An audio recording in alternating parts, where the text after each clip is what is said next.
Et bonsoir à tous. Comment allez-vous? Bonsoir. Bonsoir. Bonsoir, bonsoir. On fait un petit tour de table rapide pour se présenter chacun. Déjà, On commence peut-être par. présenter d'abord l'initiative du podcast. Vas-y, vas-y. Donc voilà, comme il n'y a pas beaucoup de podcasts qui parlent de Linux en français, on a décidé à Airboxer, Klaus et moi-même de faire un podcast justement sur Linux. Donc on verra ce que ça donne. Si ça vous intéresse, merci de nous le faire savoir. On a aussi un Discord justement où on peut partager. Vous trouverez l'adresse du lien juste en bas ou sur ma chaîne. Voilà. Donc je vais laisser mes co-animateurs se présenter. Donc on a Airboxer qui a aussi une chaîne YouTube et Klaus qui est un Archman, on va l'appeler comme ça, et qui aime tester plusieurs distributions sur Arch Linux. Ouais, bon entendu, j'ai quelques petites notes personnellement me concernant. Moi, dans la vie réelle, je suis informaticien, je suis passionné de Linux et j'aime beaucoup tout ça, quoi. Enfin, beaucoup, beaucoup Linux surtout. Et je vous passe la parole rapidement à tous les deux. Allez-y, avant qu'on rentre dans la thématique directe. Moi, du coup, je suis sous Linux depuis pas très très très longtemps. Et puis, de base, j'ai commencé sur une base Red Hat. Et puis, je suis passé sous Arch il n'y a pas très longtemps. Du moins, une base Arch. D'accord. Et si je te dis, qu'est-ce que c'est pour toi Linux? La liberté. Et quoi d'autre? Ouais, alors après la liberté, je sais pas, on se sent plus libre, moi je trouve. Après, quoi de plus? Pour l'instant, je ne saurais pas quoi dire de plus. D'accord. Et toi Airboxer? Concrètement, moi, c'est mon gagne-pain parce que j'ai envie. Je travaille en informatique sous Linux, donc concrètement, sur deux plans, professionnellement, c'est mon gagne-pain et personnellement, c'est ma bascule depuis 17 ans, lorsque j'ai basculé sur Linux il y a 17 ans. Je retourne la question, Benoît. C'est surtout le partage. Mhm. Le partage des connaissances, c'est apprendre des choses. On a l'impression que c'est quand même beaucoup mieux que sur Windows ou sur macOS. Il y a quand même beaucoup plus de partage, j'ai l'impression. C'est-à-dire qu'il y a beaucoup plus de logiciels. Peut-être moi qui me trompe, hein, mais qu'il y a plus d'entraide. Voilà. Et c'est surtout qu'on a plus envie d'apprendre quand on est sous Linux que sur Windows. Parce que sur Windows, c'est tout fait, quoi. Alors que sur Linux, tous les jours, on est obligé d'apprendre un minimum. Si on s'intéresse un peu au système, on en apprend tous les jours. Ouais, je suis d'accord avec toi. Je suis Klaus, d'accord avec toi aussi. Justement, c'est ce qui m'attire aussi sur Linux, c'est que du coup, tu es toujours obligé de faire quelque chose. Voilà, que sur Windows, tu restes figé, tu sais que tu tapes sur ton point .exe et puis voilà, quoi, c'est fini, quoi. Oui, et puis ça tombe souvent en panne, mais tu peux rien réparer. Tandis que Linux, quand ça tombe en panne, des fois, tu peux réparer par toi-même. Voilà, et que macOS t'es bloqué, justement, Apple fait tout pour te bloquer dès que tu sors des clous, ils essayent de te bloquer, quoi. C'est-à-dire, c'est tout un pataquès pour pouvoir installer un système qui n'est pas dans l'Apple Store. le terme que tu cherches, c'est écosystème fermé. C'est ça, tout à fait. Et malheureusement, comme c'est un écosystème fermé à la fois logiciellement et au niveau du matériel, ils ont tout compris. Enfin, appelons un chat, ils ont tout compris. J'ouvre juste une parenthèse, je la reviens tout de suite. Ils ont tout compris, il faut à la fois manipuler et comprendre le logiciel et le matériel. Donc je referme la parenthèse sur Apple rapidement là-dessus, quoi. Ah, tout à fait. Ils ont créé un système, justement, qui les fait vivre, c'est un peu leur gagne-pain, quoi. C'est-à-dire que c'est un système, tout comme tu dis, totalement fermé. Ouais, totalement fermé. Alors que, si je peux ouvrir une parenthèse sur Linux, le matériel est là. Linux, il arrive pour essayer de dominer tous les matériels existants, quoi. C'est sa grande force. Comme tu dis, on apprend tous les jours avec Linux. Et contrairement à Apple qui travaille uniquement sur un matériel fermé et que ça tourne uniquement chez eux, Linux, lui, il sait s'adapter à tout le matériel, tout le hardware possible et imaginable, quoi. Voilà, c'est surtout qu'on a un peu la même chose aussi. On a quand même un store, mais bon, le store ne te bloque pas dans tes recherches sur Internet. Tu peux installer d'autres logiciels et sans forcément être bloqué. C'est aussi ça qui est bien. Alors ensuite, comment avez-vous découvert Linux? Bonne question. Très très très bonne question. On va laisser le petit jeune répondre. Pas le petit jeune, excuse-moi Klaus. Le plus jeune d'entre nous répondre. Klaus, comment as-tu découvert Linux?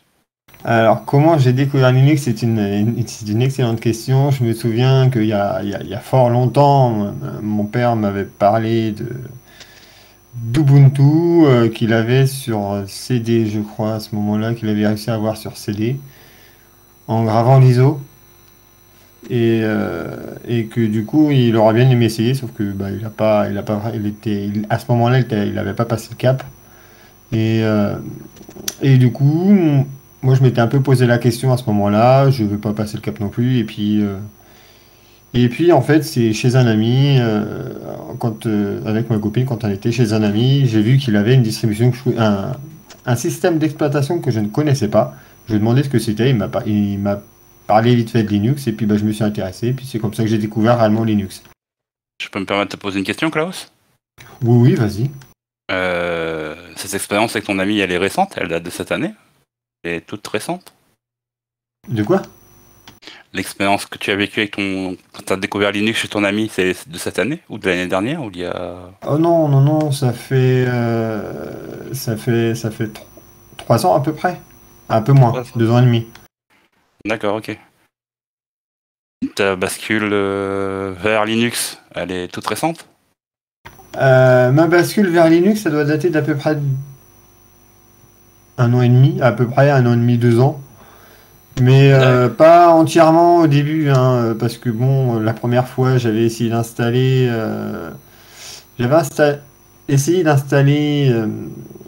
Ubuntu.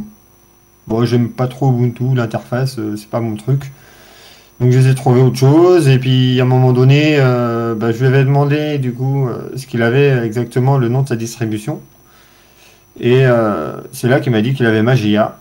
Et bah, j'ai essayé d'installer Magia, sauf que je me suis littéralement gaufré sur l'installation. J'ai fait une installation personnalisée, j'ai tout coché.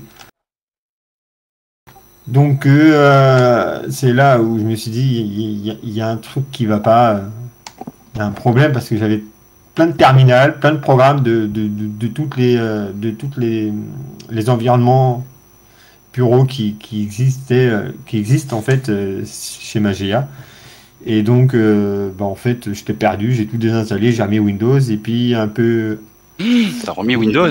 Ouais, bah ouais, parce que du coup, il me fallait un système d'exploitation que je pouvais utiliser, hein, que je savais utiliser à ce moment-là, pour pouvoir aller chercher un peu plus d'infos. Et puis, bah voilà, j'ai réussi à trouver sur Internet ce qu'il fallait pour pouvoir installer Magia comme il faut, et puis voilà. Et puis après, à un moment donné, j'ai fini par virer Windows littéralement, Ah, carrément. ah ouais, carrément, carrément. Quelques mois après, j'ai fait un. Non, oui. Quelques mois après, en fait, j'ai voulu faire agrandir en fait mon disque dur de Linux en réduisant mon disque dur Windows sous Windows. Sauf qu'en fait, bah, il m'a pété une grub et Windows avec en même temps. Hein, il m'a tout planté. Donc j'ai fait bon bah c'est bon, allez hop, on lâche l'affaire. Windows, tu me saoules. Et je suis parti sous Linux entièrement. Ouais, donc une mauvaise manipulation a fait que ta bascule a été directe en fait. C'est le coup du sort comme on dit. Ouais, c'est ça. Mais je suis pas déçu parce que du coup, bah, la preuve, je suis resté sous Linux et je n'ai jamais réinstallé Windows. Ouais, et la preuve, c'est qu'on t'a avec nous ce soir. Alors c'est bon, t'as fini ou je peux... Ouais, non, c'est bon. Si vous avez des questions, n'hésitez pas. Pour reprendre le fil conducteur de la question de Benoît, moi j'ai découvert Linux c'est en 2004, c'était au début de ma carrière. On avait un stagiaire et il avait installé Nopix. C'était un live CD et c'est là, à partir de là que j'ai découvert Linux. À l'époque, c'était la 2003-2004, c'était l'époque où les live CD tournaient beaucoup pour pouvoir tester Linux sans abîmer sans l'installer. Donc on mettait juste le CD, on bootait dessus et on pouvait tester le matériel. Et on pouvait tester Linux. Et moi, je suis tombé littéralement amoureux de Linux, quoi. Dès que j'ai vu le truc, je me suis dit, maman, je prends. Et nous, de notre côté, professionnellement, on sentait qu'on avait des clients qui voulaient justement basculer sur le logiciel libre, qui avaient les mêmes idées que nous. Donc, je me suis pris au goût de basculer directement sur Linux. J'ai gardé mon Windows jusqu'en 2004 et la bascule, je l'ai faite l'été 2004, quoi. Et depuis, je ne regrette pas d'avoir basculé. C'est comme ça que j'ai découvert. Voilà. Et toi, Benoît, comment t'as découvert Linux? Il y a très très longtemps. J'ai déjà commencé au tout début quand il y avait les premiers CD qui étaient distribués dans les magazines informatiques parce qu'à l'époque, Internet était avec le 56K. Donc, Ouais, je me forcément, rappelle. télécharger une distribution Linux, ça fallait être accroché. Et bon, je l'avais testé comme ça sur des CD qu'il y avait dans les magazines. C'est comme ça d'ailleurs que j'avais découvert OpenOffice à l'époque. Enfin, ça s'appelle LibreOffice, enfin, que le projet change, ça s'appelle LibreOffice. Et j'avais pas du tout accroché parce que bon, eh ben, il n'y avait pas quoi. C'était beaucoup de lignes de commande, le matériel n'était pas beaucoup supporté. Donc j'avais lâché l'affaire. Et puis j'y suis revenu progressivement de temps à autre. J'avais testé des Ubuntu comme ça quand j'avais un PC qui traînait. Et puis voilà, mais bon, j'étais toujours sur Windows. Et puis il y a de cela peut-être allez, 4-5 ans, j'avais carrément mon PC portable qui était sur Linux Mint. J'y suis resté 2-3 ans. Et après, ben, je suis repassé sur Windows. C'était Windows 7 à l'époque. Et puis là, ça doit faire bien 2-3 ans que je suis carrément ben, 100% Linux, quoi. Voilà. Ah, d'accord, ta bascule, elle date d'il y a 2-3 ans. D'accord, ok. Voilà. Donc vos bascules respectives, elles datent d'il y a 2-3 ans, tous les deux, quoi. D'accord, ah bah c'est bien, c'est bien, c'est bien. C'est bien d'avoir basculé, quoi. Enfin, c'est qu'un avis personnel, hein, après, voilà, quoi. Bah, c'est surtout qu'au début, c'est la ligne, le terminal qui fait peur sur toutes les lignes de commande. Donc, plus ça va, moins on a besoin d'en servir. Mais c'est beaucoup de graphique maintenant, heureusement. Parce que c'est vrai qu'au début, le terminal, ça rébute un peu, quoi. Mais je suis d'accord avec toi. C'est d'un point de vue, comment dire, il y a ce qu'on appelle le back-end et le front-end. Le back-end, c'est le mec qui est devant son PC. Non, le front-end, c'est le mec qui est devant son PC. Le back-end, c'est le mec qui est derrière et qui utilise pas qui est derrière dans les serveurs et tout, qui utilise pas les trucs. C'est vrai qu'aujourd'hui, c'est beaucoup plus graphique, c'est beaucoup plus. L'installation, déjà, elle est automatisée, elle est beaucoup. Enfin, l'installation se fait de manière beaucoup plus facile, beaucoup plus fluide, quoi. Sauf où certaines distributions, ça reste encore à l'ancienne, quoi. Ouais, comme Arch par exemple, hein, Pour ne pas la citer. que j'ai déjà réussi à installer une fois, mais bon, j'ai eu des petits problèmes de configuration réseau, donc j'ai eu des petits soucis d'internet, mais faudra que je revoie ça. Tu compterais retenter l'expérience de réinstaller Arch? Ah bah oui, évidemment, c'est mon but, hein. C'est bien les bases Arch, mais c'est pas des vrais Arch. Enfin, tu comptes juste pour le challenge ou basculer directement à Arch? C'est ça ma question. Ah bah le challenge est basculer sur Arch. Ah, d'accord. Ok. Bon, bah, je te souhaite bonne chance, hein. C'est pas évident et si tu y arrives, on est pour toi, quoi. Ton expérience en sera plus qu'enrichissante par la sortie. Mais avant de la faire en physique, je vais la faire en VM, hein, évidemment. Oui, c'est sûr, ouais. Ensuite, pourquoi avez-vous choisi de basculer totalement sur ce système? Bonne question. Je Ouais, réponds ou quelqu'un veut répondre? n'importe, Klaus, tu veux? Bah, alors pourquoi basculer entièrement? Ouais, parce que Windows, j'en avais marre en fait. Concrètement, il me cassait les pieds à planter tout le temps. Et, euh, et puis Linux, c'est pas, certes, c'est pas super évident pour les gens qui ne connaissent pas, mais une fois qu'on commence à bien connaître, c'est top. Et puis bah du coup, j'ai fini par y tomber amoureux en fait. Carrément. T'emploies directement le mot amoureux. Ah ouais, Carrément. ouais, je ne requitterai pas Linux je ne requitterai pas Linux, non. Même si on me disait il y a un nouveau système d'exploitation encore mieux, je dirais ouais, ou pas, hein. D'accord. Ah, tu sais que l'emploi du terme amoureux, enfin moi aussi j'ai employé il y a quelques minutes là, mais le fait de l'entendre aussi de l'entendre de la bouche de quelqu'un d'autre, c'est surprenant. Ça me rassure aussi. Ça me rassure aussi que tu aies cet amour pour Linux, quoi. C'est bien, c'est bien. Il faut. Ah, bah, quand j'ai vu que du coup pour les cours on tomberait à commencer à faire des machines virtuelles de Windows sous Windows, j'ai fait oh non, c'est pas possible, retourner sous Windows. Carrément. Mais pour les études, j'ai pas le choix quoi, de toute façon. Donc, Oui, c'est juste, ça dure juste le temps des études. Après, à côté, tu as toujours des occupations. De toute façon, sous Linux, il y a toujours des trucs à faire, hein. On apprend, comme disait Ben, et on apprend tous les jours. Et on peut aussi devenir contributeur dans la communauté, hein. Maintenir des paquets, écrire de la documentation, s'adresser à la vie associative, il y a plein de choses à faire, quoi. Ah bah, il y a ce qu'il faut, hein. Ah oui, il y a ce qu'il faut. Bon, on va pas s'inquiéter. C'est bon de ton côté, Klaus, ou Ouais, moi, c'est bon. on va continuer à suivre l'ordre. Qu'est-ce qui m'a fait que j'ai basculé sur ce système? Quand je remonte toujours au début de ma carrière, en 2004-2005, moi c'est le travail en fait qui a fait que j'ai basculé sur ce système, parce que on avait des clients qui étaient demandeurs, comme on disait, on avait des clients qui étaient demandeurs de systèmes, de logiciels open source sur lesquels nous on travaillait. Et les paquets qu'on avait à l'époque, il manquait certaines dépendances. Et nos clients étaient demandeurs de ces dépendances justement. Et ben, j'étais fatigué d'être sous Windows parce que on voulait avoir ces dépendances, mais on pouvait pas les avoir. Et c'était trop long, et donc sinon il fallait attendre il y ait une nouvelle version qui sorte et tout, et c'était beaucoup trop long. Donc du coup, ben, j'ai basculé sous Linux, j'ai compilé moi-même les sources, et ça m'a permis de livrer des trucs aux clients pour que les clients ils soient contents, quoi. Mais ça c'est au niveau professionnel. Après au niveau personnel, comme je m'éclatais à ce niveau-là, ben ça a eu des répercussions dans ma vie privée, et donc j'ai basculé directement sous Linux, et j'ai viré mon Windows après, et j'ai adopté le système. C'est parti du professionnel vers le privé. C'était ça l'élément déclencheur. D'accord. Bon, eh ben, c'est à mon tour. Donc, j'en avais ras-le-bol de me balader sur Internet, d'avoir des messages comme quoi votre PC est infecté ou je sais pas quoi, des espèces d'arnaques à la con là, quand vous téléphoniez sur le net. Et puis, c'est peut-être pas bon à dire, mais c'est vrai que quand on est sous Linux, quand on navigue sur Internet, on se sent un peu plus en sécurité.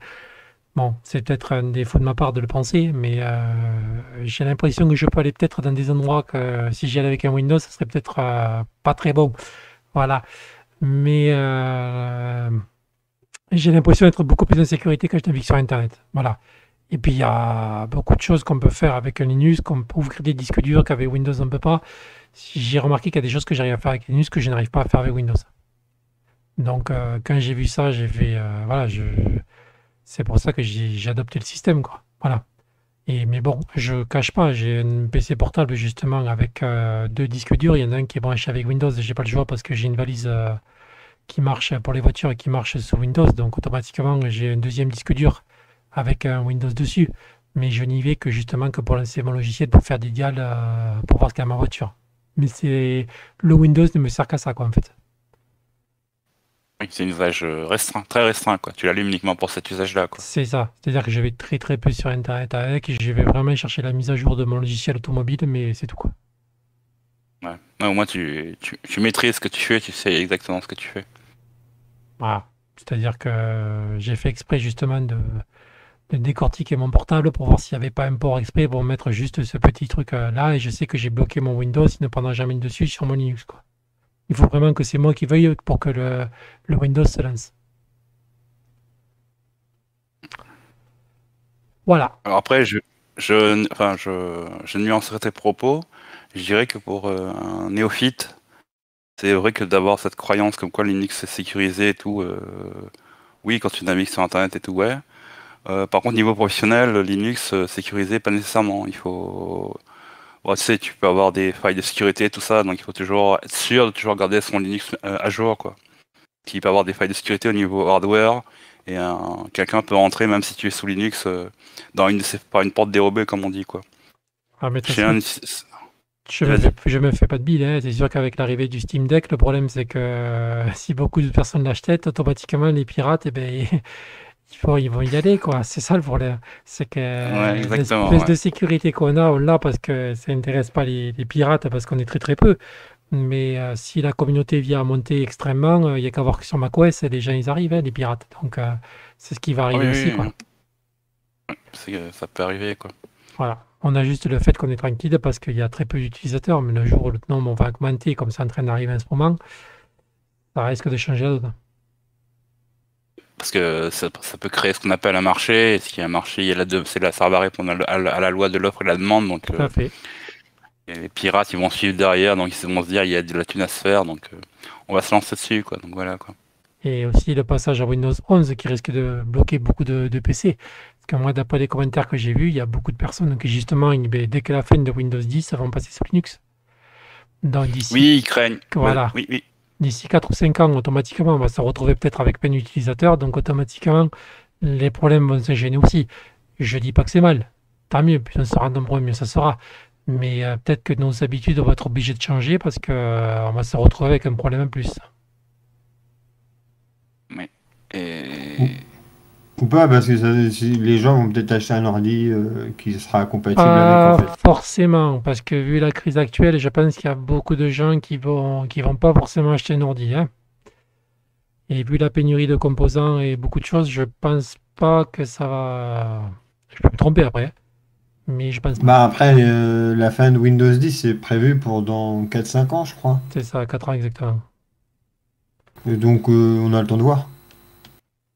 C'est ça, on verra bien. Mais je pense qu'il y a beaucoup de gens. Mais je vais pas vous mentir, je l'ai testé Windows 11 et j'ai pas accroché, hein, mais du tout. C'est une copie de Linux et de macOS, hein. C'est exactement la même chose. exactement la même chose. Ah ouais, ils ont pris ce qu'il y avait de meilleur sur Linux et macOS, ils ont. Et en avant. Ils ont fusionné les deux bons côtés et ils veulent essayer de vendre ça, quoi. C'est ça. Hmm. Moi, c'est pas très. Au niveau commercial, c'est pas vraiment Enfin, très. moi, c'est le peu que j'ai vu, c'est ça, quoi. C'est pas. Puis j'ai l'impression que c'est d'un compliqué, donc il y a beaucoup de personnes qui vont être perdues. Moi, je sais que j'ai mis ma mère dessus, elle est perdue, quoi. Ils veulent sous Windows 11. Ouais. Oh, bah, je peux la comprendre, la pauvre, hein. C'est une machine à gaz, quoi. Déjà que Windows 10 l'était un peu, quand on n'a pas trop l'habitude, mais là, c'est pire. Ah bah, Windows 10, des fois, quand tu cliques juste sur le menu démarrer en bas à gauche et ta souris, elle se promène. Malheureusement, ça reste sur une mauvaise fenêtre. Il y a tous les pop-up Windows qui s'ouvrent. T'as la météo, t'as tous les trucs. C'est C'est ça moi, quand aussi. je travaille sur un Windows 11, malheureusement, un Windows 10, malheureusement. Des fois, quand je fais pas attention, que je regarde pas trop l'écran et je laisse ma souris mon doigt glisser. J'ai tous les pop-up qui s'ouvrent. C'est horrible, quoi. T'as rien demandé, t'as tout qui te pète à la gueule, quoi. C'est vraiment horrible comme système. C'est surtout bourré de pubs, de logiciels que tu n'as pas besoin. Voilà, en fait, c'est l'impression que ça m'a donné. Énormément de logiciels dont tu n'as pas besoin et publicité à ras-bord, quoi. Ben, c'est malheureusement c'est le choc qu'a fait Microsoft. Mais malheureusement, c'est pas très vendeur pour eux, quoi. Alors, on va passer à la suite. Si personne n'a rien d'autre à rajouter. Non, vas-y. Quels sont les apports de ce système dans votre vie quotidienne, privée ou professionnelle? Klaus? J'ai pas Ah, tout quels sont compris les dans la apports de ce question. système? C'est-à-dire, qu'est-ce que ça t'apporte dans ta vie privée ou professionnelle? Mon professionnel, tu vas commencer à t'en servir, mais dans ta vie privée. Euh, un peu plus, bah, je sais pas, d'utiliser Linux par rapport à Windows, bah, je me prends moins la tête. Autrement, bah, c'est un système d'exploitation, je dirais pas comme un autre, mais qui fonctionne très bien. Donc, hormis moins de prise de tête parce que Windows c'est chiant, mais sinon pas grand-chose de plus. Du moins un peu plus de, ouais, un peu plus de liberté parce qu'on peut faire ce qu'on veut avec Linux, mais autrement. Et toi, Airboxer? Quels sont les apports du système dans ma vie privée, dans ma vie quotidienne? C'est un enrichissement personnel, parce qu'en fait, tout ce que j'apprends niveau... Ça fait 17 ans que je suis sur Linux. Tout ce que j'apprends sous Linux niveau privé, à un moment, le hasard a voulu que toutes mes expériences, je les ai retrouvées au niveau professionnel. Ça m'a été... Ce que j'ai appris, ça m'a été un jour ou l'autre utile au niveau professionnel, quoi. Donc un échange de la vie privée à la vie professionnelle, c'est vachement enrichissant. Toutes les petites expériences cumulées au fond, bah, vous savez ce qu'on dit, on met un petit caillou, un petit caillou, un petit caillou, ça fait un gros chemin et à la fin on a un très grand chemin. Bah, tous les petits cailloux semés, ça m'a fait un très long chemin au bout de 17 ans. Et toutes ces petites expériences cumulées, bah, au niveau professionnel, ça m'aide des fois et je suis vraiment épaté de voir que ce que j'ai appris au niveau privé, ça me sert au niveau professionnel. C'est surtout ça, quoi. C'est surtout ça l'apport. À découvrir tous les jours. Toi, Ben. Alors moi, c'est au boulot, j'ai pas le choix, je suis sous Windows 7. Je suis à édition professionnelle parce que mon entreprise a encore décidé de conserver ce système-là. Et c'est surtout que là, moi, ça me fait rigoler. C'est parce que moi, dans mon boulot, c'est bloqué à mort, quoi. C'est-à-dire que même pour envoyer un mail, si je dépasse une certaine taille pour m'envoyer des photos, parce que moi, je suis agent technique, donc j'ai besoin d'envoyer des photos pour savoir de quoi je parle, des pièces et tout ça à un fournisseur que je commande des pièces. Et bien souvent, c'est une catastrophe. Donc, je suis bloqué, très, très bloqué. Donc, je passe des fois des heures à essayer de transvaser mes fichiers et tout ça sur un ordinateur qui rame comme pas possible. Et quand je rentre chez moi, je vois la simplicité du truc et ça me fait délirer tous les jours. Voilà, je suis à deux doigts d'appeler les services informatiques et j'ai dit non mais je vais ramener mon ordi pour venir travailler quoi, parce que j'ai dit franchement c'est pas possible quoi. Voilà, c'est ça qui me fait rigoler quand je vois que je me prends la tête au boulot alors que je pourrais avoir quelque chose de beaucoup plus simple et de plus protégé mais par peur des attaques, hein. Comme je dis dans un hôpital, c'est normal, on a déjà eu des alertes. Et que je vois qu'on continue à rester sur ces systèmes-là, ça me débecte un peu, quoi. Je comprends pas. C'est vraiment dommage, quoi, parce que c'est l'hôpital public en plus. Tu travailles dans un Oui, hôpital c'est ça, public, ouais. je crois, non? Pas le public, Ouais. ouais. Ouais, c'est financement public et tout, et ils ne se bougent pas le cul, excusez-moi l'expression.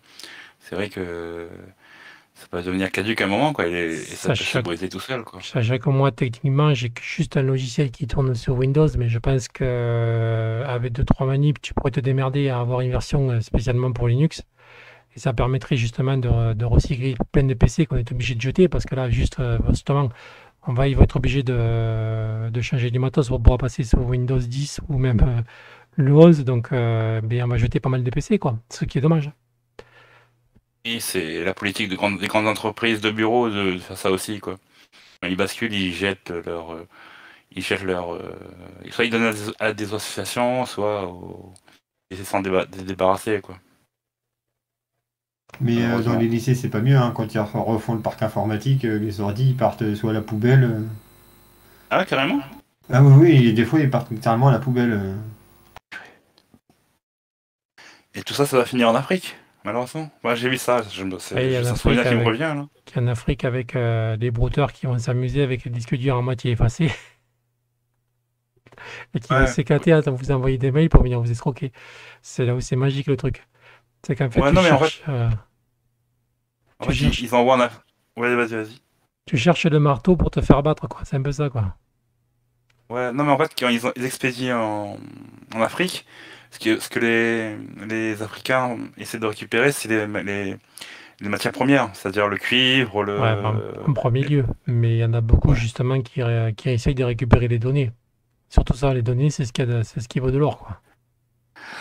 Ah ben oui, les données, oui. Aujourd'hui, on vit des époques où la donnée, c'est le fer de lance de l'économie mondiale, quoi. Donc, Je me trompe peut-être, mais comment ça se fait que le spam a autant progressé depuis des années? Combien d'ordinateurs ont été jetés avec des disques durs à moitié effacés? Mais ça, c'est parce que les gens, ils doivent pas savoir comment détruire des données, en fait. Pas grand monde le sait. Voilà, moi je sais qu'un Parce disque que- dur, personnellement, je ne le jette pas. Si je dois le jeter, je l'explose, je le démonte. J'enlève jusqu'à la partie à l'intérieur, je cherche même pas à comprendre. Je ne jette pas un bah, disque dur comme ça, moi. nous, on nous avait dit, un disque dur, tu le perces, en fait. Tu donnes des coups de perceuse dedans, et puis c'est bon. De toute façon, plus personne ne pourra récupérer ce qu'il y a dedans après. Oui, il faut l'exploser. Parce que même mal formaté, tu peux encore récupérer, hein. Ah bah oui, justement, j'ai vu une vidéo là-dessus. Le mec, il a retrouvé un disque dur. C'était un disque dur d'une grosse entreprise Oui, tu avec des parles de trucs bien la vidéo importants, hein. de Micode, oui, justement, il a fait avoir des problèmes d'ailleurs à cause de ça. Bah oui, justement, hein. Mais oui, du coup, mais l'État, l'armée, hein, est sous Windows aussi. Oui, l'armée, parce que justement, c'est ce qu'on appelle du lobby. Il n'y a que la gendarmerie qui est sous une distribution dérivée d'Ubuntu. ouais, ils ont fait la Parce que, bascule des années 2000, là. parce qu'à la base, l'armée, c'est pareil, hein, c'était sous Linux, hein, mais du coup, l'État a dit, ah, on va les passer sous Windows. C'est américain, c'est marrant. Ensuite, prochaine question. En quoi et pourquoi faudrait-il promouvoir ces systèmes? S'adresse-t-il à tout public? Justement, en étant pleine d'âme. Déjà pour les services publics, vu les crises actuelles qui arrivent, je pense qu'acheter des PC et avec l'argent public, je pense qu'à un moment, il va peut-être falloir arrêter ce gouffre financier. Voilà, Ouais. c'est que justement, ça serait bien dans les écoles et tout ça, de former les gens sur des systèmes libres. C'est ce qu'ils font en Chine, justement. Ils essayent de mettre à bon. Je dis pas que la Chine c'est mieux, mais ils essayent totalement d'être indépendants aux Américains. C'est-à-dire qu'ils essayent d'avoir leur système à eux. Et je pense qu'on aurait peut-être faire pareil aussi. Au moins, histoire qu'un jour, s'il y a un problème, au moins on est totalement indépendant. Est-ce que là, on ne l'est pas, quoi? Ah bah là, j'applaudis ton discours et j'approuve et j'adhère à 200%, hein, tu sais, hein. Je suis d'accord avec toi. Ce qui est public, ce serait bien de changer et de basculer directement sous Linux, quoi. Rien que moi, Ah, si je prends ça à mon niveau par rapport au boulot que j'ai, mis à part le logiciel que j'ai de General Electric, après tout le reste, voilà, ça reste des mails, ça reste du traitement de texte, voilà, ça pourrait facilement passer sous Linux, quoi. Et je pense que si on se creusait un peu le ciboulot, les logiciels médicaux, on pourrait aussi les faire tourner sous Linux. C'est ni plus ni moins que du bon sens et il faudrait que les gens ils en aient envie, quoi. Si c'est qu'une envie, il faudrait que tout le monde se force et voilà, quoi. Mais bon, c'est comme on dit, c'est les politiques qui décident, quoi. Après, il faut que les politiques s'y mettent, quoi. Mais bon, les politiques s'y mettront uniquement. Ça vient de la base, quoi. c'est pas gagné, hein, parce qu'ils vont te dire ah ben oui, mais si les gens sont capables de se débrouiller par eux-mêmes, c'est que bah il y aura plus besoin de tel métier, de tel métier, de tel métier pour réparer, et ainsi de suite. Et Mais, ils vont mettre ça sous le tapis, mais c'est juste une histoire du fric derrière. mais justement, c'est que maintenant, ils t'obligent à avoir un ordinateur. Tu n'as pas un ordinateur, tu es considéré comme un paria. C'est-à-dire que le moindre papier qu'il va te falloir, je le sais bien parce que je travaille dans la fonction publique, tu vas être obligé d'avoir Internet. D'accord? Sauf que le coût d'un ordinateur, ça coûte cher. Donc si tu tournes sous Windows, ça va pas durer longtemps. Un ordinateur, tu vas le changer assez souvent. Alors que ça serait bien justement de dire, bon, hop là, arrêtez de jeter vos ordinateurs, on va tous vous passer sous Linux et bien avant, quoi. Bah oui, mais comme tu viens de le dire, hein, sous Windows, tu es obligé de changer ton ordinateur assez souvent. Donc ils vont dire, bah oui, mais si les gens changent moins souvent les ordinateurs, et bah du coup, ça fait moins de sous qui rentrent dans leur poche. Mais au bout d'un moment, tu peux pas tenir un sujet de discours sur l'écologie et changer et dire, ah ouais, mais il faut faire attention parce qu'on pollue et on change d'ordinateur. Juste ce qu'avoir ce qui arrive avec Windows 11, les gens vont être obligés de changer d'ordinateur. Ah mais Beaucoup. par contre, je suis tout à fait d'accord avec toi, hein. Là, par Mais contre, tout, l'État tout va s'en bien, fout de là. l'écologie, tout ce qu'ils pensent, c'est leur thune, en fait, c'est tout. Là, tout va bien. Donc, c'est pour ça. Tu peux pas avoir à tenir un propos d'écologie et justement laisser passer quand même l'ordinateur. Maintenant, c'est devenu, c'est essentiel. Tu es obligé d'en avoir un maintenant. Et Et quand tu vois tout ce que ça consomme comme matière première et que des gens, en fait, dans les pays où ils récoltent les matières premières, comme bah, l'or et je sais plus qu'il y a plein de produits dangereux, en fait, pour l'homme dedans. Et de gens en meurent, en fait, hein, concrètement. Et, mais l'État s'en fout, parce que du coup, ça leur apporte des thunes dans les poches, et puis c'est tout, hein, concrètement. Et oui, c'est pour ça que c'est pas possible. Au bout d'un moment, tu peux pas avoir un discours cohérent. C'est ça le problème. Et je comprends pas que personne ne relève ça. Tu peux pas dire que quelque chose est obsolète et qu'il faut le changer, mais tu as quand même la pollution qui est derrière.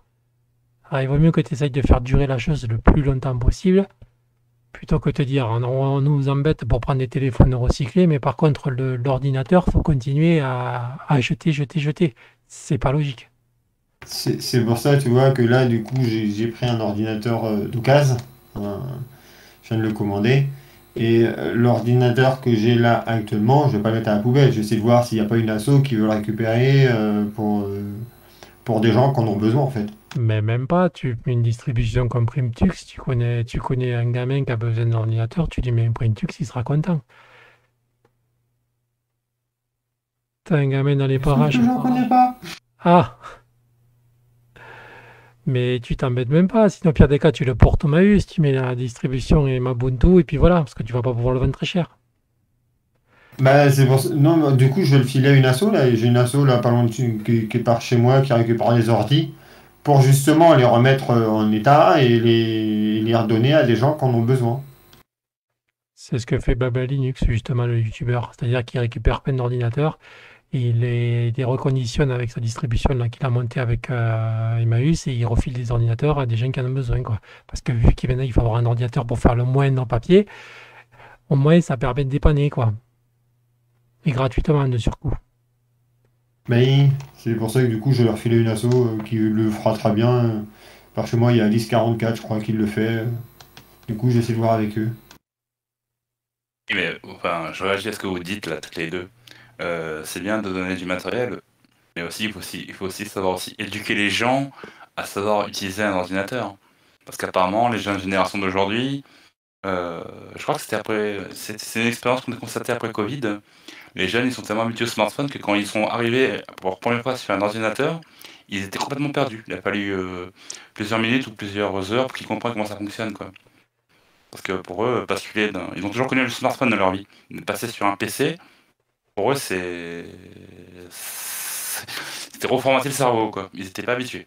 Bah, Bah, Euh, là, j'ai- justement, l'asso dans lequel je m'orienterai là, pour donner mon PC portable, là, ils font des formations sous Linux pour les gens qui ne savent pas l'utiliser en fait. Ah, c'est bien ça, c'est une superbe initiative, hein. Elle s'appelle comment l'asso en question? Bah, c'est Alice 44 justement, voilà. C'est une asso, donc ils récupèrent du matériel, ils le remettent en état et soit ils le revendent à des prix, mais des prix dérisoires, hein, à des gens qui en ont besoin en fait, et qui n'ont pas les moyens de pouvoir s'acheter un PC comme un PC neuf ou un prix un peu plus important. Et du coup, par contre, ils mettent Linux dessus et ils peuvent former les gens si ne savent pas l'utiliser. Ah, c'est une super initiative. Sincèrement, c'est bien ça. pour revenir à ce que tu disais, Airboxer, le problème c'est que les jeunes ils sont surtout intoxiqués à YouTube et Facebook, Twitter et l'autre, je sais Oui, plus comment il s'appelle, la Twitch. Le oui, problème il est là. De Oui, mon- t'as Twitch qui vient raison. de se faire prendre une claque dans la tronche là. Aussi, de mon temps, je me rappelle, on avait des TO7 à l'école et c'est très très vieux. Et le professeur à l'époque nous apprenait à programmer des trucs sur l'ordinateur. Et j'ai eu aussi un Amiga. C'était les premiers ordinateurs avant les PC, c'était des machines géniales, c'était comme les Atari. Mais voilà, tu avais plein de programmes, tu avais des jeux, des programmes, mais voilà, tu avais toujours cette envie d'apprendre. Alors que maintenant, voilà, ça s'arrête à Facebook, aux réseaux sociaux, et puis terminé. Et c'est là que c'est dommage, c'est-à-dire que tu n'utilises pas toute la puissance que tu pourrais faire avec ton téléphone ou un ordinateur. Oui, mais je rebondis à ce que tu dis, Benoît, parce que déjà, dans ce qu'il y a dans les smartphones, il y a un Linux à l'intérieur des fois, hein. Donc C'est c'est ça ça. qui est aussi paradoxal, quoi. Mais j'ai l'impression que les gens, ils n'ont pas envie, quoi. C'est ça, c'est-à-dire qu'on leur donne pas envie. Comment tu vas apprendre un truc si tu as quelque chose qui n'a pas envie? Moi, je me rappelle, j'avais un prof, les premiers PC 386 qui sont sortis, mais il nous avait appris plein de choses dessus, mais c'était génial. Pour ça, je comprends pas cette truc. Génération? Voilà, c'est ce que j'ai fait à mon gamin. Moi, mon gamin, quand j'ai pu lui acheter son premier ordinateur, voilà, je l'ai foutu dessus, j'ai dit maintenant tu te démerdes. Mais il a vu qu'il y a beaucoup de choses qu'il sait faire maintenant. Et je suis pas même étonné. Parce que Ah, c'est bien ça. je l'ai laissé se démerder. Et une petite question peut-être un peu privée, tu lui as mis quoi comme Linux dessus? Bah, il a comme moi, il a Bob OS. OS? D'accord. Bon, ça sert encore Et de Windows. Malheureusement, il joue à des trucs en réseau, donc obligé d'avoir un Windows. Sauf que son ordinateur est monté avec deux disques durs. Donc, ah, il est en dual mais boot? voilà. Sauf que justement, il se sert juste de son Windows pour jouer à un certain jeu et tout le reste, il le fait quand même sous Linux. Mais le problème, c'est que vu que son truc ne marche pas sous Linux, il est obligé de passer par Windows. Ça marcherait, il resterait sous Linux. Oui, donc ça reste un accès limité juste pour un seul usage, tant mieux, quoi. Et lui, tant qu'il a le cerveau formaté sous Linux, c'est une habitude qu'il va garder pour plus tard. Donc c'est bien que tu l'aies éduqué de cette manière, quoi. Voilà, et le deuxième enfant que j'ai, lui, il est 100% sous Linux. Justement, pourquoi? Parce qu'il a un contrôle parental derrière et le PC est totalement maîtrisé, quoi. Et heureusement, parce qu'il aurait un Windows, il a déjà eu un Windows, c'était une catastrophe.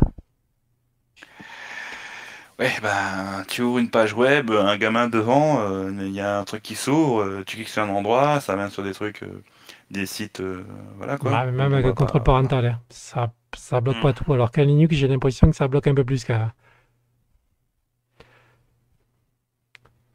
Et c'est pareil, comme tu as toute une communauté justement qui fait pas mal de choses, c'est mieux quoi. Tu sais que tu n'as pas une entreprise derrière, donc c'est quand même formidable. Tu sais que tes données ben, sont pas revendues, enfin, c'est quand même pas mal quoi. Quand tu reçois Oui, ah bah, des mails de bizarres, ça fait bizarre quoi. il a reçu des mails bizarres? Ah bon? Ouais, non, oui. Moi j'en reçois de quelques fois, justement par rapport à des attaques que certaines sociétés ont eues. Donc automatiquement, Ah, tu reçois des mails bizarres de suite. Et voilà. d'accord. Ouais. Non, mais moi je trouve que c'est une super initiative que t'aies pris la décision d'éduquer tes enfants sous Linux. Je pense que ce serait sincèrement, si au niveau, enfin, je ne veux pas parler politique, mais si au niveau présidentiel, vu que les élections approchent, au niveau de l'éducation nationale, ils basculaient déjà au niveau public sous Linux et que les gamins ils étaient cours. Je sais qu'ils ont des cours de Python au niveau de l'éducation, enfin, au niveau de collège, lycée, je sais pas trop quoi, mais si ça pouvait aller beaucoup plus loin que le simple langage que enseigner du Python, basculer directement sous Linux, ce sera encore plus intéressant, quoi. Mais malheureusement, c'est pas encore le cas. Malheureusement. Et je sais pas si ça arrivera bientôt, hein. Bah, tu sais pourquoi, enfin, j'ai une digression. Tu sais pourquoi les gamins au lycée ils font du Python? Non. Eh bien, en fait, ça vient du fait qu'ils ont fait une enquête européenne il y a quelques années et ils se sont aperçus qu'en fait, ben, les petits Français, ben, dans 10-20 ans, ça risque pas d'être des ingénieurs, donc il faut les former au berceau. Donc c'est pour ça qu'on leur enseigne du Python au collège, lycée. Parce qu'on est très en retard par rapport à nos collègues européens.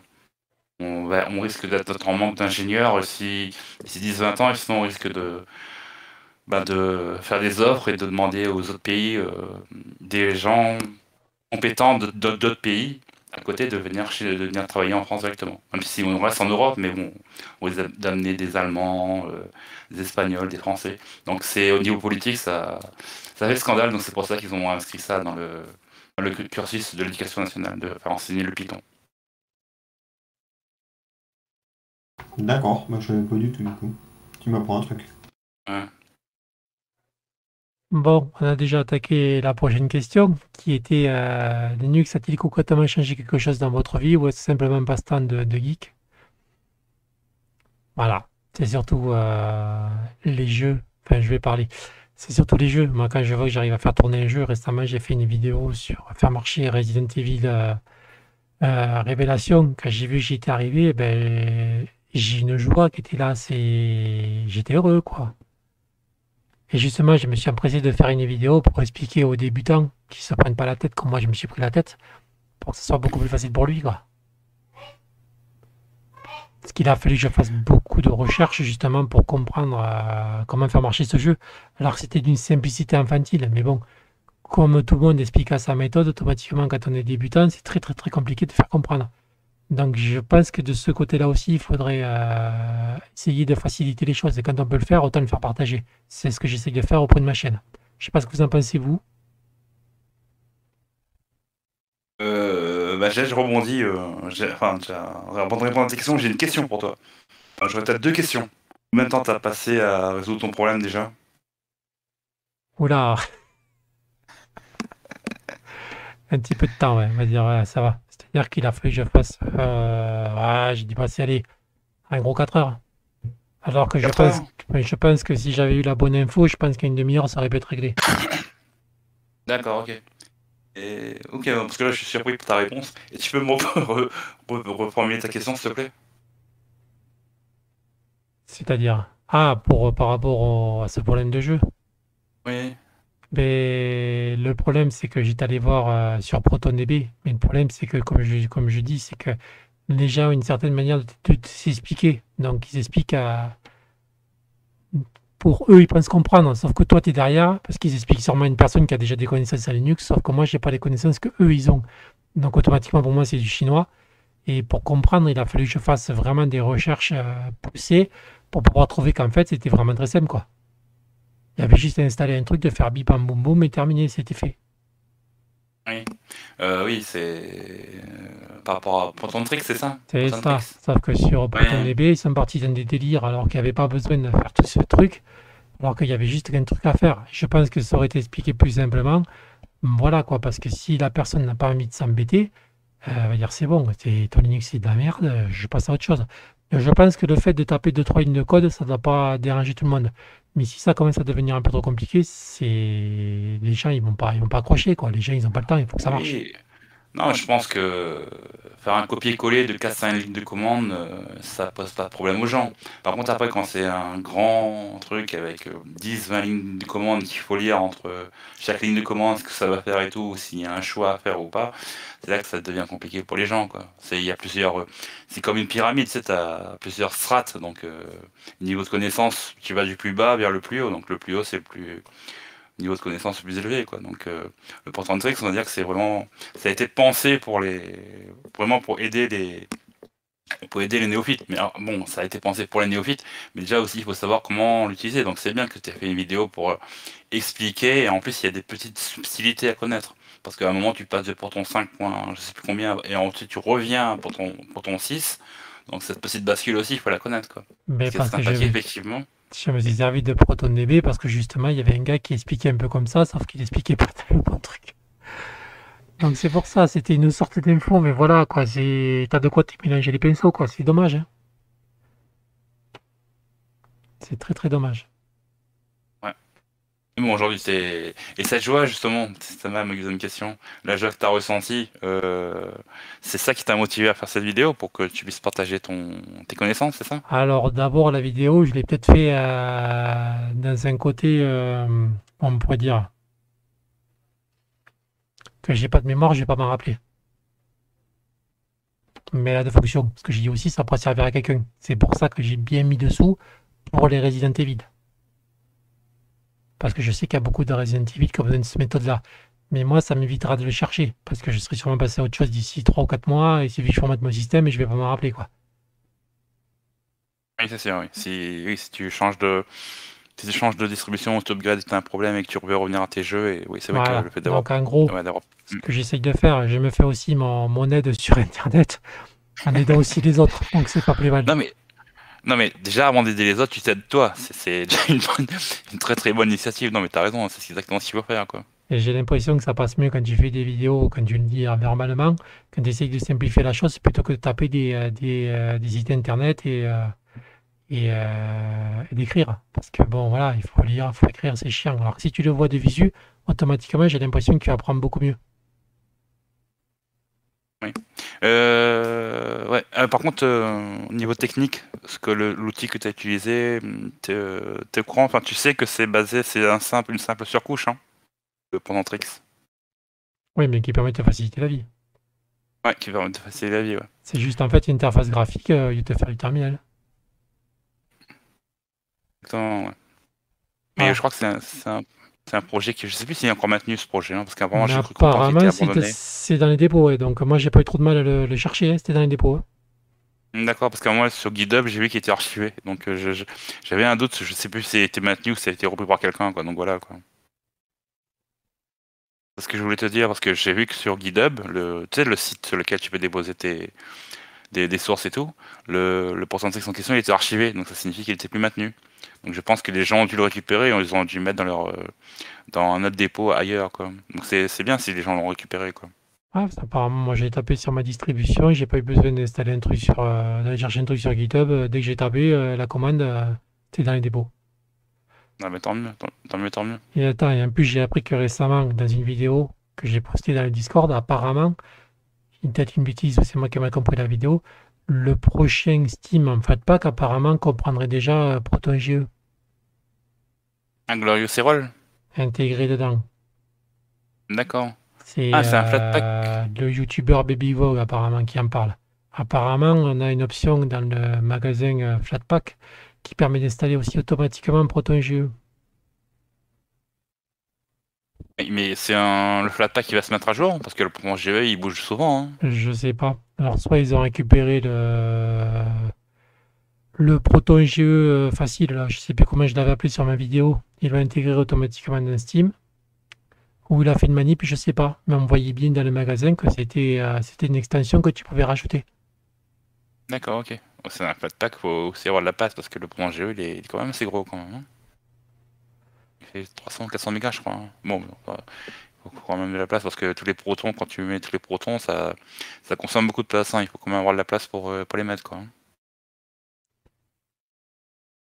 Mais c'est bien s'ils ont pris l'initiative de le mettre en Flatpak, quoi. Bah, s'ils ont l'option de pouvoir le mettre à jour facilement, tant mieux, quoi. S'il y a des mises à jour automatiques. Que j'ai jamais utilisé de Flatpak. Je pourrais pas te dire. Et surtout au début, quand tu vois que tu arrives à lancer un jeu, que tu t'embêtais à faire marcher, je trouve que c'est une excitation. C'est génial, quoi. Oui, c'est pour ça que quand on a posé les questions, tu as répondu sur les jeux. Et ben justement, en restant sur les jeux, euh, quasiment tous tes jeux ont pu être installés sous Linux ou il y en a certains qui résistent encore? À l'heure actuelle, je dois en avoir quelques-uns. Je ne sais plus lesquels, mais bon, c'est pas des jeux très gros, quoi. D'accord. Et là, j'ai vu que depuis quelques temps, j'ai quand même beaucoup plus de jeux qui fonctionnent. C'est-à-dire que Euh, quelqu'un qui me dit on peut pas jouer sous Linux, je l'arrête de suite, quoi.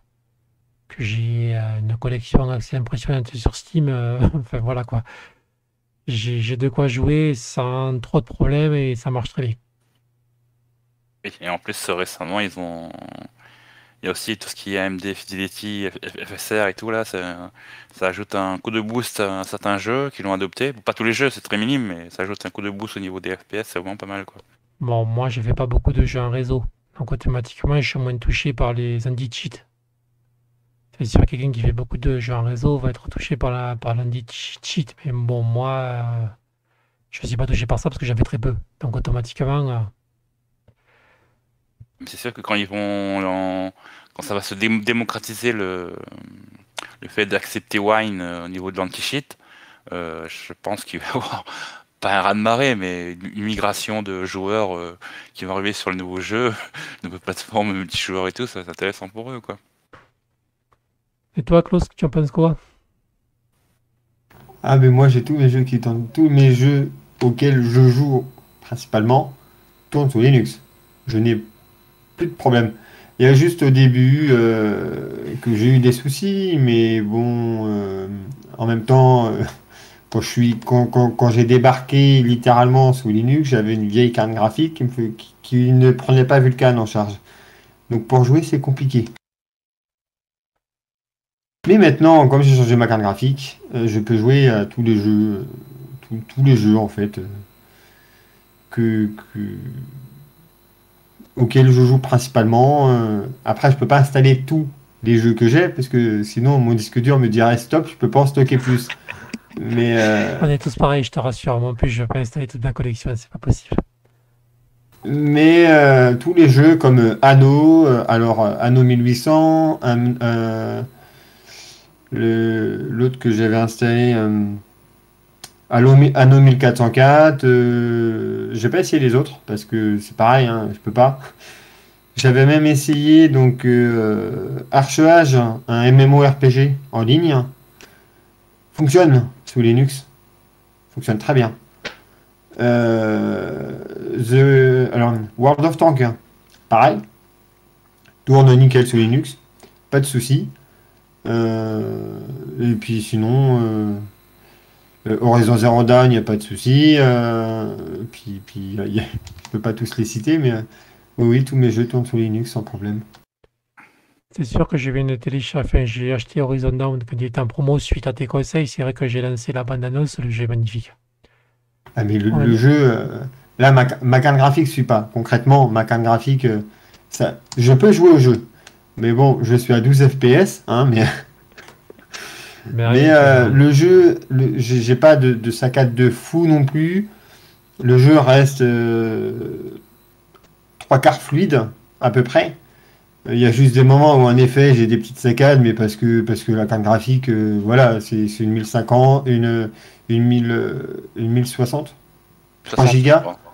Donc bon, je peux pas aller très très loin avec, hein, mais en tout cas Horizon Zero Dawn fonctionne et le jeu est juste magnifique. quand j'ai les vidéos, que je vois que malgré ma petite carte graphique, les vidéos restent nickel, mais d'une beauté, c'est impressionnant. C'est surtout quand moi j'ai lancé la bande-annonce, j'ai pas encore joué, bientôt. Mais j'ai bavé, j'ai dit non mais sérieux, ce truc marche sous Linux quoi. Et j'ai même pas eu besoin de tripoter. J'ai appuyé sur le bouton, lancé le jeu et ça a marché direct. J'étais là, j'ai dit mais Mais, quand j'ai vu les images, j'ai dit tiens, c'est magnifique. mais c'est, oui, le jeu, t'as rien besoin de faire, juste activer Proton. Hein, c'est tout. T'as juste besoin d'activer Proton. Alors par contre, moi j'ai dû le chercher parce que en fait, comme ma carte graphique suit pas trop, donc le Proton, le 636, je crois, et il me fait ramer le jeu comme un tordu en fait. Je mets 10 secondes pour faire un pas. D'accord, oui, c'est vrai que Mais c'est des bonnes je suis boutons, hein. passé sur le 5, 10, je sais plus combien, je crois, ou 5, 11, je sais plus. Et le jeu est nickel. Concrètement nickel. Bah, du coup, comme apparemment le FSR ne fonctionne pas en dessous de la version 6 de Proton, du coup le FSR n'est pas actif, hein, mais en tout cas le jeu reste nickel. Comme la première fois quand j'ai lancé Forza Horizon, c'est pareil. Si le seul problème que moi j'ai avec Horizon, c'est que en fait la voix par rapport dans les cinématiques, hein, la voix ne suit pas le mouvement des lèvres en fait. T'as un décalage de son en fait, c'est Ah, dommage. t'as la latence ou plus audio. C'est encore là? Bah, apparemment c'est fréquent sur ce jeu sous Linux en tout cas, Ah, d'accord. parce que j'avais vu que pas mal beaucoup sur ProtonDB, pas mal de gens ont ce problème. Généralement, quand c'est comme ça, c'est de la latence ou le serveur de son. C'est la latence plus audio qui fait ça. Voilà, mais après D'accord. il y a des jeux comme ça aussi, comme Halo, c'est pareil, quand vous arrivez à le. Je l'ai aussi. Et quand vous arrivez à jouer à Halo, même la musique déjà d'entrée qui est magnifique, même Forza quand vous jouez avec c'est magnifique, quand on voit que ça tourne sur Linux, mais on se dit putain mais qu'est-ce que je foutais avant sur Windows quoi. Par contre, un truc que je trouve assez drôle, c'est que d'une distribution à une autre, des jeux vont se lancer et pas d'autres. Ça c'est vrai, ouais. Parce que sur Mageia, avec Heroic, donc le lanceur d'Epic sous Linux, euh, je... Alien Isolation sous Mageia ne se lance pas. Du moins, en tout cas pour moi, il se lançait pas. Je n'arrivais pas à le faire lancer, à le faire tourner. Et sous Manjaro, dès que je suis passé sous Manjaro ou Endeavour, le jeu s'est lancé nickel. Ah, bah ça, c'est les bibliothèques Linux, hein. Tu dois avoir une bibliothèque qui se peut-être trop ancienne ou un truc comme ça qui empêche de lancer le jeu, quoi. Ou sinon, après, ça peut dépendre aussi du kernel Linux. La version, ça peut. Faudrait investiguer pour voir c'est quoi le problème. Mais ça prend beaucoup de temps, quoi. Le seul moyen, c'est de lancer un WinDbug également all et de lire tout le fichier de traces. Ça prend énormément de temps. Et en plus, pas être un expert pour comprendre ce qui est écrit, donc. Voilà. Mais, Comme chez les distributions autrement, alors. tu disais, pardon. Tu disais, Ben? Je disais à ces cas-là, vaut mieux changer de distribution. Bah, en fait, j'ai donc sous Mageia, Alien ne se lançait pas. Mais par contre, pour lancer Anno via Lutris, donc via le lanceur de Ubisoft Connect, j'avais pas de problème par contre sous Mageia pour lancer. Bon, il a fallu aller faire des petites modifs dans les fichiers pour changer quelques caractères pour que le jeu puisse se lancer tranquillement. Mais sous Manjaro, Ubisoft Connect, il fallait aller faire une modif dans un dossier pour qu'il puisse avoir l'accès à Internet. Parce que sinon, ça me bloquait tout. C'est bizarre comme astuce. Mais, et par contre, tu vois, là, sous Endeavour, donc quand j'ai installé Ubisoft Connect via Lutris, j'avais le même problème. Je l'ai installé via Steam, en jeu Steam en fait. J'ai installé Ubisoft Connect en jeu Steam. Donc je le lance par Steam en fait, du coup directement. Et par contre là, du coup, aucun problème. La connexion, je me connecte directement à mon compte sans problème. Ah, ah, c'est bizarre quand même. Oui, c'est surprenant, mais du coup voilà, bah, du coup je lance Ubisoft Connect par Steam et tout se lance nickel. Mais c'est bien, tu as lancé le sujet pour la prochaine question. Linux et ses nombreuses communautés et ses nombreuses distributions. Un avis personnel à partager? Mais justement, tu viens d'en évoquer un. Klaus. Ben là, moi je suis sous Arch, je suis très bien. Voilà. Du moins là je suis Mais sur Endeavour. J'ai moins de problèmes qu'avec Mageia. Du moins, de mon avis perso à moi. Après Mageia est une très bonne distribution, hein, pour d'autres, mais pas pour moi. surtout quand on parle de distribution, je pense qu'il y a plus de 130 distributions Linux. Après, c'est qu'un avis personnel. Je pense qu'il y en a trop. Je pense qu'on devrait Ouais, s'arrêter à 10 ou 15, c'est-à-dire prendre les meilleurs et que faire des projets en solo sur des trucs qui vont sûrement être abandonnés. Je trouve que c'est complètement utile de gâcher du temps et de l'argent surtout sur des projets qui vont sûrement s'arrêter en cours de route. Et voilà, c'est mais il y en a dommage. plein. Parce que je pense que Pardon. si il y avait beaucoup moins de distribution, déjà les gens seraient beaucoup moins perdus. Justement, le problème que tu as évoqué, s'il y avait beaucoup moins de distribution, je pense qu'on n'y aurait pas eu ces problèmes-là. Et je pense qu'il y aurait moins de distribution Linux, il y aurait beaucoup moins de problèmes. Mais il faut qu'il y en ait beaucoup. Pas 2, 3, 10, 15, grand maximum. Ça suffit amplement. Mais pas 130. Je sais pas si c'est votre avis. Ouais, j'ai vu l'autre jour, du coup, je voulais faire un install là, sur mon PC du salon et pour essayer une nouvelle distribution basée Arch. Mais c'est pareil, il y en a plein, je sais pas trop quoi choisir entre les distributions qu'on connaît pas, les distributions qui sont très connues. Euh, oui, du coup, j'ai regardé toute la liste, mais c'est impressionnant en fait. De, quelle que soit la base, en fait, c'est un truc de fou. Oui, mais il devrait y avoir plusieurs catégories. Les distributions pour les PC qui ont de la patate, les distributions pour les PC qui en ont un peu moins, et vraiment les distributions pour les PC qui sont beaucoup moins puissants. Mais justement, rester dans un lot de 10 à 15, allez, grand maximum 20, mais pas plus. Oui, surtout qu'en plus, derrière, il y a tous les environnements de bureau qui viennent. C'est ça. Pour chaque distribution, quasiment. Et encore, il y a même des distributions qui ont des environnements de bureau que je l'ai vu avec Arco Linux. Mais Arco Linux, il y a un nombre d'environnements de bureau, mais c'était impressionné. C'est un truc de fou. Qu'est-ce que tu en penses, Boxer? Comme la première phrase que tu as prononcée, hein, c'est vrai qu'il y en a beaucoup trop, quoi, parce que ouais, c'est aussi une histoire de besoin. Par exemple, tu vois, tu avais posté cet après-midi sur le Discord une vidéo là concernant un YouTuber qui faisait justement capture KX Studio, je sais pas trop quoi. J'ai regardé la vidéo justement, et c'était spécialisé justement une distribution spécialisée sur tous ceux qui sont intéressés pour faire l'audio, ce genre de trucs. Et la vidéo était intéressante, hein. Et c'est vrai que bon, par exemple, pour un besoin comme pour les gens qui sont intéressés par travailler dans tout ce qui est montage vidéo et audio et tout, une ou deux distributions pour répondre à ce besoin, c'est amplement suffisant, Non, quoi. mais je suis d'accord avec Euh, toi. L'Ubuntu Studio, elle a le mérite d'exister. Heureusement qu'elle existe. Celle-là, elle est pas en surplus. voilà, ouais. Ça répond à un besoin et c'est amplement suffisant. Je suis d'accord. Euh, Mais si on s'amuse à aller sur DistroWatch, on va rire. Il y en a beaucoup trop, ça veut dire qu'il y en a trop et les besoins des gens, des utilisateurs ne correspondent pas nécessairement à la pléthorie de distribution qu'il y a actuellement, quoi. Si les gens sont C'est-à-dire, perdus.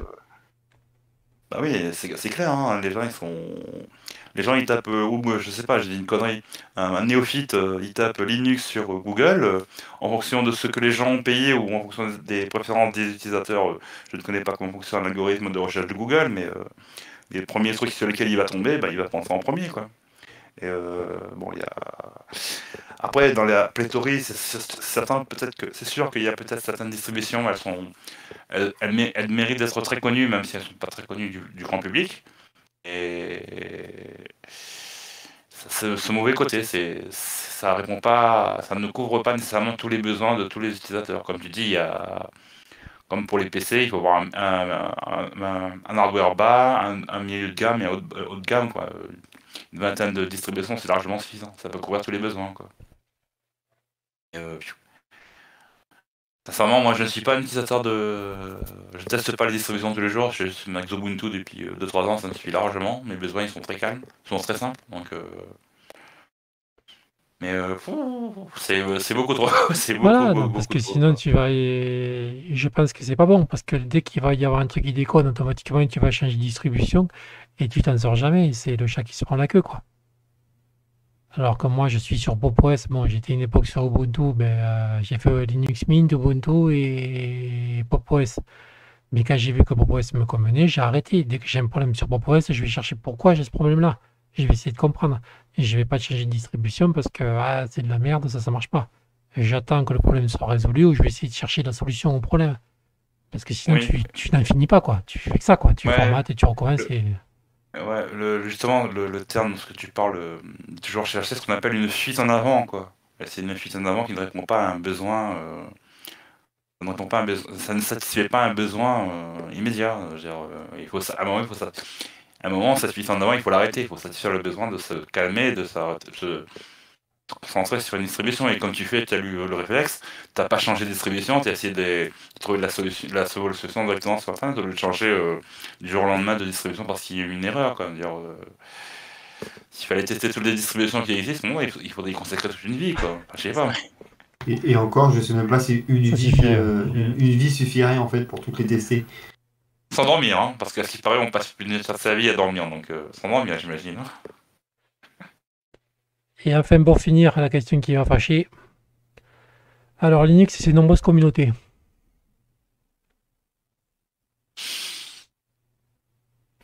Qui pour ouvrir les hostilités? Oh, moi, ça me dérange pas. Donc, si on prend le cas de notre ami Frédéric Bézier, apparemment, il s'est fait des grands amis sur la toile. Bon, on peut pas dire qu'il raconte que des bêtises non plus, hein. Il y a beaucoup de choses qui sont vraies.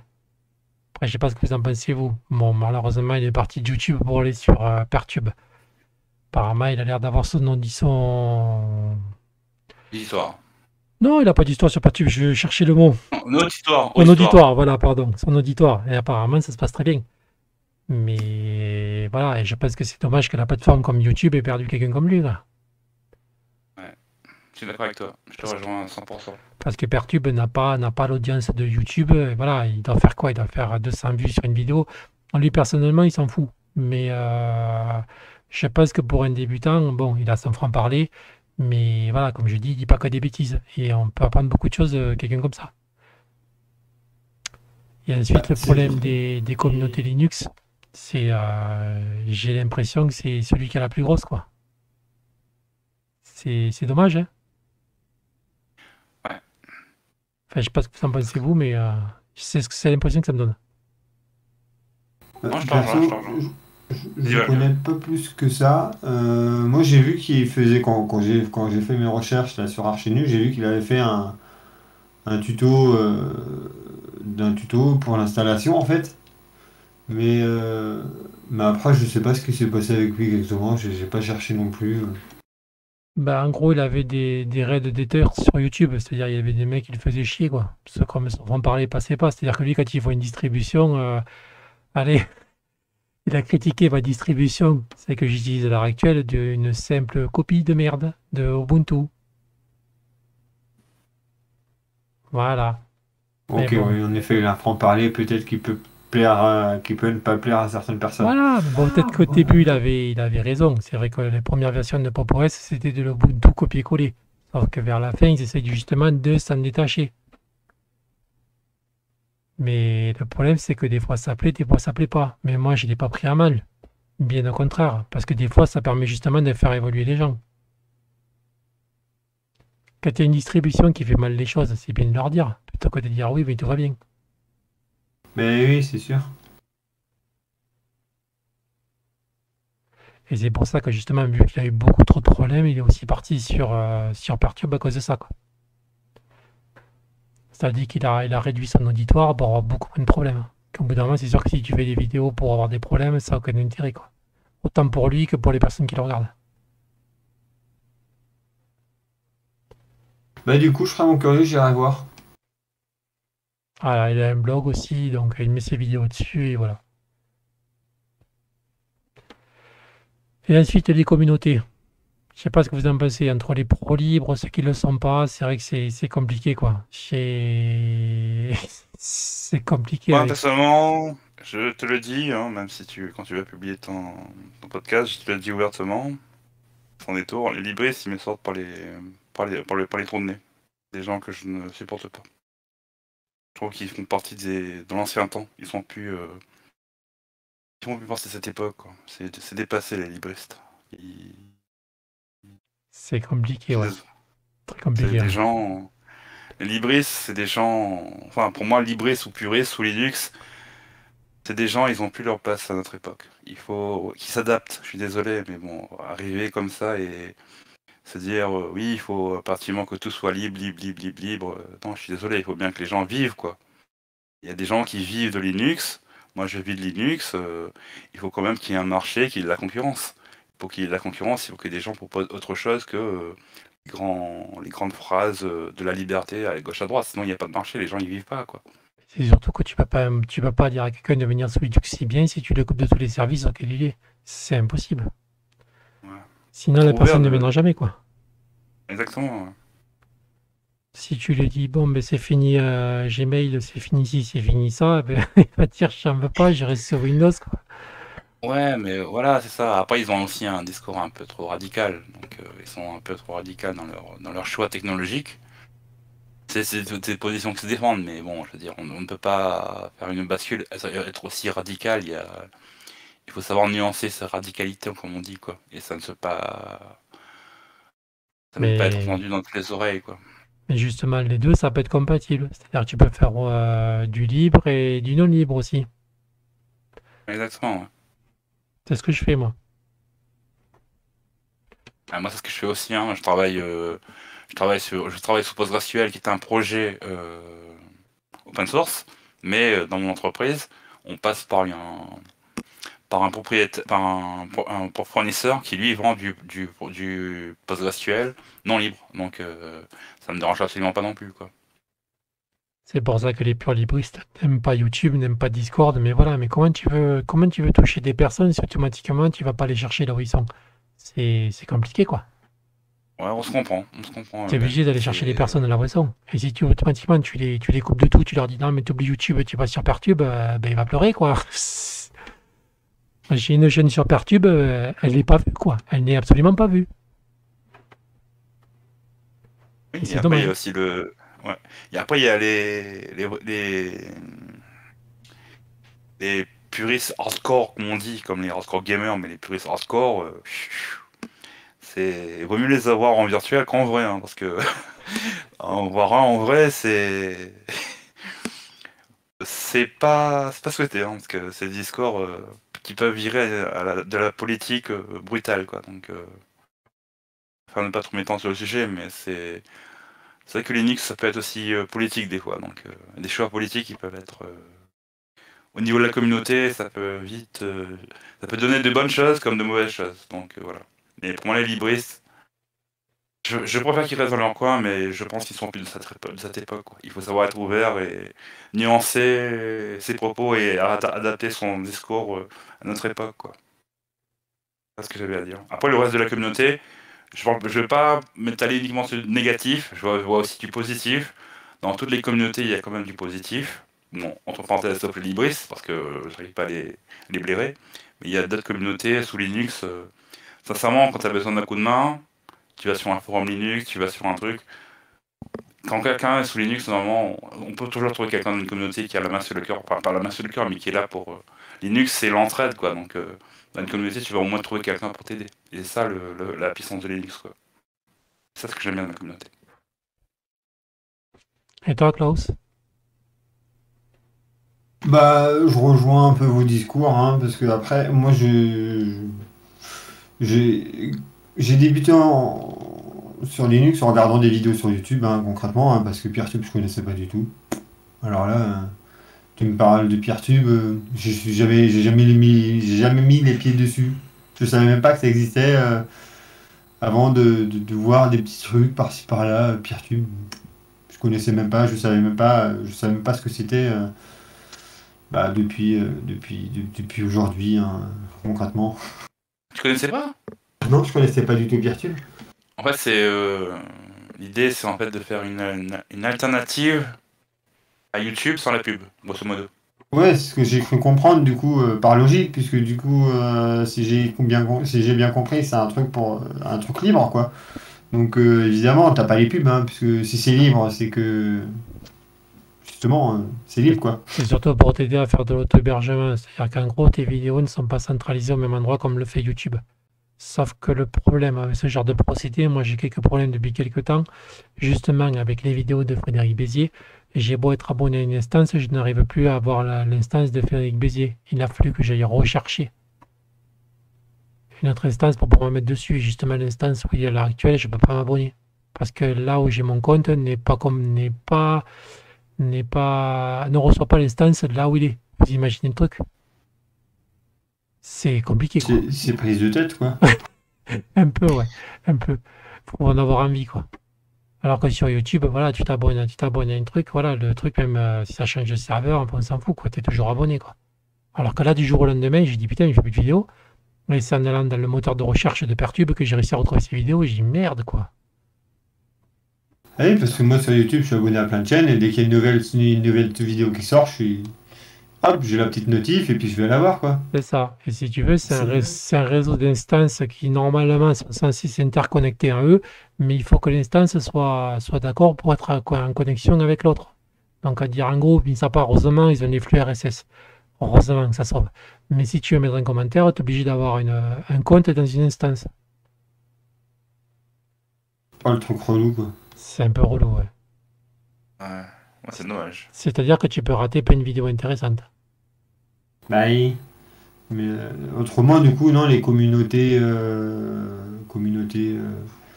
Linux, je les connais pas plus que ça, hein. Les super libristes, je ne connais pas plus que ça non plus. Donc voilà, après, moi je suis bien où je suis, et puis je veux pas chercher trop ailleurs. Oh, tu verras, jeune Padawan, au long de ta formation, ton parcours Linux, tu rencontreras plein de communautés. Hein. Ils ont leur force et leur faiblesse chacune. Évidemment, Linux est fait pour rencontrer plein de communautés. Ouais, exactement, c'est l'esprit de partage et tout.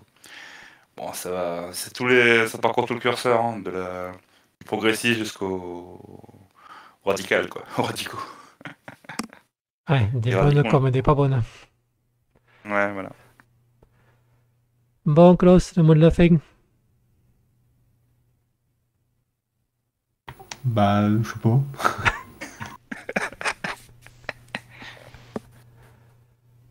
Et toi, Reboxer, tu as autre chose à rajouter? J'ai passé une très bonne soirée en votre compagnie. C'était très intéressant de partager tout ça concernant Linux, quoi. Ces histoires, connaître vos avis et tout, c'est toujours un bon retour parce que moi je suis 100% back-end et non front-end comme vous deux, donc avoir vos retours, c'est toujours intéressant, c'est toujours enrichissant. Ça me permet moi de sortir de mon périmètre de sécurité, de ma zone de confort comme on dit, et d'échanger avec vous. Et c'est ça que je trouve intéressant ce soir. D'accord, ben merci, moi aussi c'était intéressant d'avoir entendu ce que tu avais à dire aussi. Voilà. Alors pour conclure, on est disponible sur le Discord, d'ailleurs vous trouverez l'adresse sur la chaîne YouTube. Ce podcast sera aussi disponible sur les meilleures plateformes de podcast, donc c'est-à-dire Spotify et toutes les autres plateformes.